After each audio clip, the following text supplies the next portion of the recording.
Durante passagem pela região norte, o presidente Lula foi categórico ao afirmar que não faria o impossível para receber autoridades e figuras políticas em função da realização da COP30. O que ele quis dizer com isso? Segundo o petista, a cidade de Belém, sede do evento, não será maquiada. Comunidades vulneráveis e mesmo moradores de rua são parte da paisagem local. De acordo com as palavras do presidente, temos pobres, mas temos orgulho. Na última semana, outro acontecimento que evidencia a falta de políticas públicas efetivas para a região foi a morte de um adolescente por febre amarela. Com um agravante, o jovem Daniel contraiu a doença no Pará, mas pediu socorro no Amapá. Considerando que a região norte vai receber e abrigar pessoas de todas as partes do país e do mundo, a deputada federal Silvia Wayampi questiona o Ministério da Saúde sobre a cobertura vacinal da febre amarela. A imunização está garantida a todos? E a população local, quantos já estão protegidos? Quando teremos essas respostas? É a grande dúvida e a gente está aqui com a Silvia Wayampi, que vai conversar conosco. Boa tarde, deputada, seja muito bem-vinda ao Jornal da Oeste. Boa tarde, Geisiane. Obrigado pela oportunidade de esclarecer a população, né, do Brasil e defender o povo do Norte. Deputada, a primeira questão que a gente tem aqui em mente, eu quero te ouvir primeiro, na verdade, em relação a essa fala do Lula, porque eu senti ali um pouco de preconceito carregado com a região, talvez um pouco de desprezo com a região. Queria saber se a senhora teve essa mesma sensação que a senhora achou dessa fala do presidente Lula.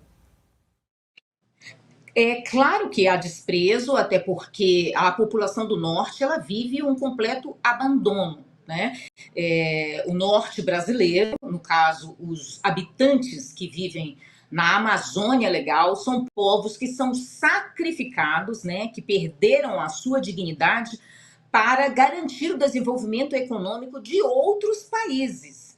Né? Então, é uma área em que você tem um fluxo de habitantes pequeno, por situações que são impostas, né? Você não tem estradas de qualidade, você não tem asfaltamento dessas estradas e o principal é o saneamento básico. Então, quem possivelmente do sul, do sudeste ou do centro-oeste ou até do nordeste nas áreas mais desenvolvidas, imaginar por poesia, né, de que o povo vive num paraíso está completamente enganado, porque no norte brasileiro nós não temos saneamento básico. E a água que bebemos é contaminada justamente por falta desse saneamento. Por exemplo, o povo do norte, no meu estado, ou no estado do Pará, né, o fato de não ter saneamento faz com que eles cavem buracos, fossas, para poder depositar as suas excretas ali dentro. Então, essas excretas, como fezes, urina, elas contaminam o lençol freático. E é justamente essa água que a população bebe. Então, na Amazônia, nós não temos água potável. Então, será que isso será discutido, por exemplo, na COP30? De que as imposições de outras nações para que eles possam manter o seu desenvolvimento econômico, o Brasil deve sacrificar o povo que habita no norte brasileiro. Ainda falando sobre essa região, senhora deputada, eu queria saber a respeito desse requerimento que a senhora fez ao Ministério da Saúde, né, tendo em vista aí a morte desse adolescente de 16 anos, e vale aqui lembrar, né, que o Ministério da Saúde enfrenta aí essa crise de vacinação, de fumacê, enfim, uma crise tremenda dentro do Ministério da Saúde nessa gestão do Lula 13, nessa gestão especificamente da Anísia Trindade. Exatamente, né? Então é um caso bem complexo, né? A febre amarela é endêmica, né, na região e, obviamente, as campanhas de vacinação elas devem ser colocadas, né, para a população. Então, nós precisamos dessa cobertura. E por ser uma região norte, no caso, um estado que vai abrigar a COP30, um evento internacional, com uma previsão de mais de 50 mil pessoas naquela região, neste período, é necessário entender por que um habitante do Pará teve que ser atendido em outro estado, no caso, no estado do Amapá, né, e ter a necessidade de um transplante de fígado. Será que essa rede de atendimento da alta complexidade não estava preparada? Por que não está preparada? Se a febre amarela ela é endêmica e todos sabem que ela pode comprometer o rim, o fígado, o cérebro, o pulmão, e essa pessoa vai a óbito. Então, assim, se ela, por exemplo, não fizer um transplante, então quais são as estratégias adotadas pelo Ministério da Saúde para que possa haver um evento internacional naquela região?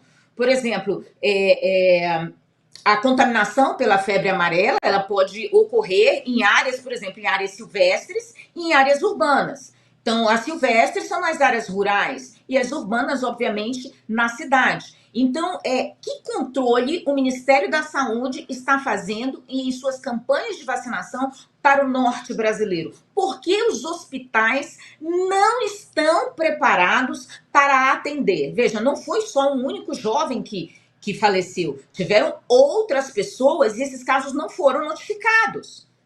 Então, até que ponto estão maquiando, escondendo casos, né? Não só da febre, por exemplo, malária, nós tivemos mortes no Brasil inteiro pela dengue. Então, como esse ministério, né, que é responsável, então, o cidadão, ele paga o seu imposto para que o Estado brasileiro remeta e devolva para ele segurança pública, saúde e educação. Então, se é uma doença, né, endêmica, por que esse jovem teve que ser atendido em outro estado que não o Pará? Jorge Serrão, nós estamos com a deputada federal do PL do Amapá, Silvia Wayampi, conversando conosco aqui a respeito da crise sanitária e da saúde que está acontecendo ali na região norte. Sua pergunta. Silvia, você tocou num ponto que é dramático para o Brasil, né? Quando ocorreu a nossa independência política de Portugal, lá em cima, na Amazônia, era conhecido como o Reino do Grão-Pará. A gente conseguiu incorporar esse reino ao Brasil. Mas de verdade, veio proclamação da República e até hoje a gente não tem aquela região amazônica devidamente incorporada ao Brasil de verdade. Na realidade, a gente sente, viaja pela Amazônia, vê uma total ausência estatal na sua maioria. Quando é que a gente vai conseguir de verdade ter uma política de integração da Amazônia, isso como política oficial do Estado brasileiro? O que a gente precisa fazer para isso acontecer? Pois é, Serrão, eu sempre falo que nós estamos meio que num período medieval, nada mudou, a história das civilizações, ela continua se repetindo. Quer ver um exemplo? Antigamente, os incas, eles sacrificavam mulheres e crianças, né, quando eles acreditavam que o vulcão, que era um deus, poderia ficar com raiva, e eles precisavam acalmá-lo para proteger aquele povo, então eles sacrificavam mulheres e crianças. Nada mudou. No Brasil, nós fazemos isso. Nós, enquanto sociedade, sacrificamos mulheres do norte, crianças do norte, para manter uma estabilidade econômica, climática, ou seja lá a política que queiram inventar ou o nome que queiram inventar para manter a estabilidade de outras nações, né? Nós não temos uma área do qual não se explora todas as suas potencialidades, porque nós precisamos manter as potencialidades de outros países. Então, é uma área onde você não pode ter uma pista de pouso adequada, você não pode fazer uma estrada, você precisa de licenciamentos de uma dificuldade absurda para conseguir um licenciamento para poder fazer uma obra pública, para poder levar dignidade para essa população na região. Eu mesma sofri um acidente na Transamazônica. E imagine se eu estivesse socorrendo uma pessoa. Eu não iria chegar, a ponte desabou. Né? Tem até um vídeo meu publicado no YouTube com um carro afundado na ponte. Então, assim, para poder tirar esse carro, para a gente poder seguir com a viagem, foi algo assim que demorou horas e horas. Então, estávamos naquela condição porque fomos atender um pedido de um povo, de uma região que estava sendo retirado de sua própria terra por conta de políticas criadas naquela região. Então, por que manter esse povo isolado? por que sacrificar um povo do seu próprio país, o povo que vive no norte, para atender às expectativas de outras nações? Então, assim, nós somos uma nação constituída, nós somos um país, e é o nosso povo, a dignidade do nosso povo que nós devemos defender, e não sacrificá-los para a opinião ou ser agraciado pela boa opinião de outras nações, né, que imputam sobre nós a subserviência.